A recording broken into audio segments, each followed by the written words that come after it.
Magandang araw mga kabugan, mga the person. So for today, ang mga person gasuroy og fish pen, fish cage and fish pan. So ang person di karon sa fish pan ni siya nga dako nga brackish. It means the mixture of fresh water and seawater. So dako na siya kaayo nga area mga person before may diha may bangus and mga shrimp and other species pa. Pero for now, stop operation din siya. For the next, kani siya pod ang tilapia.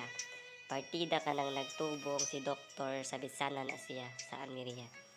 So, ubigay ni, then, iyang kalingawan every morning, magtubong sa iyang mga fish, tilapia. Siya, milk fish. Milk fish ba di ay tilapia di ay? Siya mga person. Nalingaw ang person o tanaw sa mga dagko kayong galupad-lupad nga mga tilapia.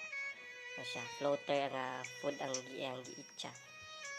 Gamay na siya kayo na area nga iyang for harvest na nga kanang fish pan. Dako na siya ang sa baba niya, pero pag dagko na ibali na ang ready to harvest diri para dali ra kayo ang pag-harvest niya. Kusara ka kabo ko na siya harvest na dayon. Magtubong si doktor.